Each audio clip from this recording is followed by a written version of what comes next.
આજે દુબઈમાં આપણે સત્સંગનો લાભ મળ્યો. આ માની અસીમ કૃપા કહેવાય તમારી માથે કે ઘર બેઠા ગંગા.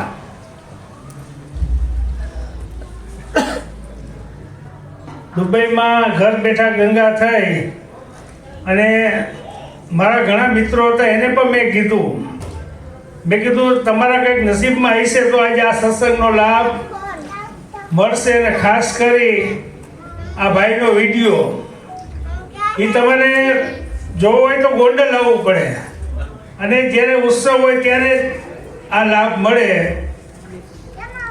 એટલે ખૂબ તમે બધા નસીબદાર છો કે આ દુબઈમાં આપણને આ સત્સંગનો લાભ મળ્યો.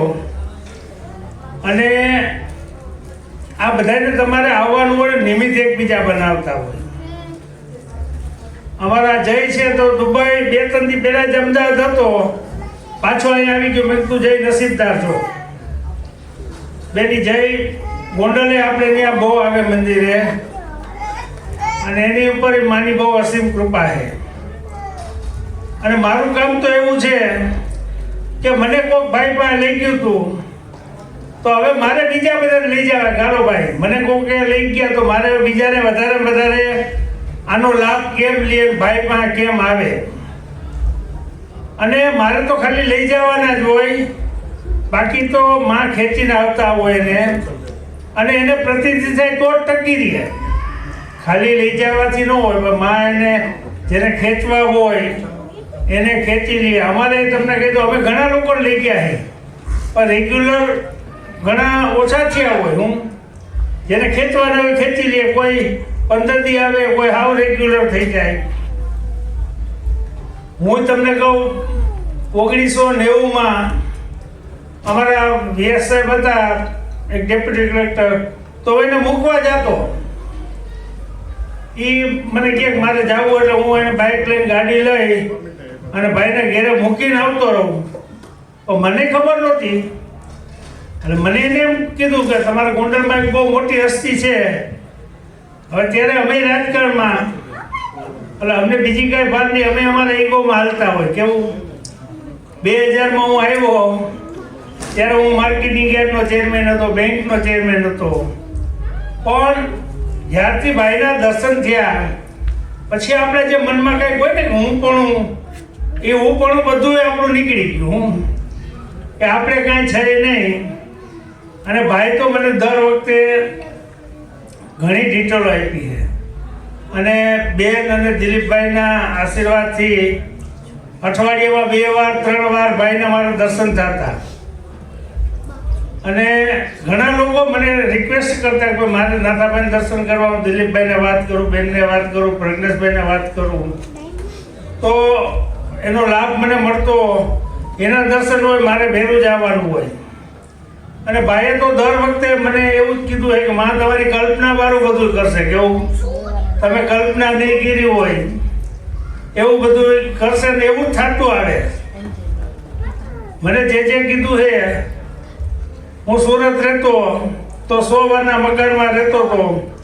તો આ નૈમેશ મામી દર્શન કરવા ગઈ તો ભાઈ કે બંગલામાં રહેવા વયા ગયા. આ કે ભાઈ બંગલો નથી, નાનું મકાન છે. એ કે બંગલાય થાય ને બગીચાય થાય. હવે મારે જે 200 વારની ગણતરી હતી આજ 2000 વારમાં બંગલો થયો. પછી રાજકારણની વાત આવી. હું સુરત હતો તો મને બોલાવી લીધો. મને કે ભાઈ કે તમે ગોંડલ આવી જાઓ. મેં કીધું ભાઈ મારે ત્યાં બહુ સારું છે. મને કે સુરતને ટક્કર મારજે, બધું એ થાય. સુરત પૈસાનું ધામ છે, આ માનું ધામ છે. પછી આવીને મેં પૂછ્યું, મેં કીધું ભાઈ હવે મારે ધંધામાં રહેવાનું કે રાજકારણમાં? મને કે નરેન્દ્ર મોદી સામેથી કે તો ચૂંટણી લડવી. તો 2008માં કે 9માં મને કીધું અને 19માં મને સામેથી નરેન્દ્ર મોદીએ કહી અને ટિકિટ આપી અને સંસદ બનાવ્યા. એટલે ભાઈએ મને દર વખતે કીધું કે આપણે કંઈ માગવાનું નહીં. એવી તો ઘણી અનેક ડિટેલો ભાઈએ મને આપતા. અને ખૂબ તમને કહી દઉં, તમે જે લોકો ત્યાં આવશો હજી તો આ અનુભૂતિ થાય. તમે ત્યાં મંદિરે આવો. આ તો આજે આપણે આ સત્સંગ રાખ્યો. હજી આપણે મને તો હવે દુબઈ આવ્યા પછી મને એમ થયું કે હજી આથી મોટો સત્સંગ રાખવો બેન, 15 તેગાવ આવી જાવ ને અહીંયા એટલા બધા. ખરેખર નકર હું બેન 25 વર્ષે દુબઈ આવ્યો. કેટલા 25 વર્ષ પહેલા હું દુબઈ આવ્યો તો મને દુબઈ આવવાની ઈચ્છા ન થઈ દુબઈની. આ સત્સંગ હતો એટલે હવે માને કંઈ કરવું તોય મેં ચીઠી નાખ્યો કે મારે જવાનું નથી જવાનું. તો આ એવી પાછી બીજી વાર નાખી પ્રજ્ઞેશભાઈ, પછી બીજી વાર આવી. મેં કીધું હવે આમાં કંઈક માનો સંકેત છે, દુબઈ જવાનું જ છે. અને ખરેખર દુબઈ આવ્યા પછી મને પોતાને એમ થયું કે ના અહીં આવવું હોય તો મજા આવે એમ. અહીં ગ્રુપ સર્કલ હજી ઘણું થયું, બધાને મળ્યા એટલે આપણને એમ લાગે કે ના આપણે બોમ્બેમાં રહેતા હોય, રાજકોટમાં રહેતા હોય ને. હું બધા સોની માર્કેટમાં બધી ગયો હતો, ગોલ્ડ માર્કેટમાં. કાલ આખો દી એમાં જ બધે રેકડો અને ખૂબ અહીંયા પણ મજા આવી. એટલે હવે વધારે વધારે પાછા અહીંયા આપણે સત્સંગ થતા રહીએ એવું આમ વાઇબ્રેશન એવા લાગે બેન કે દુબઈ આપણે આવવા જવાનું રહે, સત્સંગ થાય અને કંઈક ને કંઈક આગળ વધી એવા વાઇબ્રેશન દેખાઈ રહ્યા છે. માને કરવું હશે સત્સંગ. હા, માની ઈચ્છા વગર. આ માની ઈચ્છા હતી તો જો 25 વર્ષ આવ્યો ને. પણ હું પહેલી વખત જ આવી. તમે પહેલી વખત પણ એમાં જો આ કંઈક સંકેત હોય માનો. ના તો જ થાય ને. નકર દુબઈનું આપણે ક્યાં વિચાર્યું હતું? આ માનો સંકેત થયો, આ સ્થાપના થઈ ગઈ. હવે બધું અહીંથી આગળ ધીરે ધીરે વધ્યા જ રાખશે. મારે એવું જ થયું, હું 25 વર્ષ પહેલા જ આવ્યો, 98માં લગભગ આવ્યો હતો બેન. 25-27 વર્ષ થયા. મને કાંઈ આવવાની બહુ ઈચ્છા નહોતી થતી. હવે તમને કહું કે આ મંદિરે સાંજે આરતી કરવા ન આવું ને તો મને મજા ન આવે.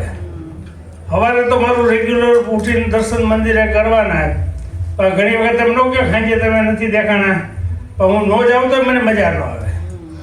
હવે ક્યારેક સાંજના આવ્યા લગ્ન ગાળોનો પ્રસંગ હોય અને ફરજિયાત જવાનું હોય, બાકી મને મંદિર બે ટાઈમ મંદિરે ન આવું તો મને મજા જ ન આવે. મને ત્યાં જ મજા આવે.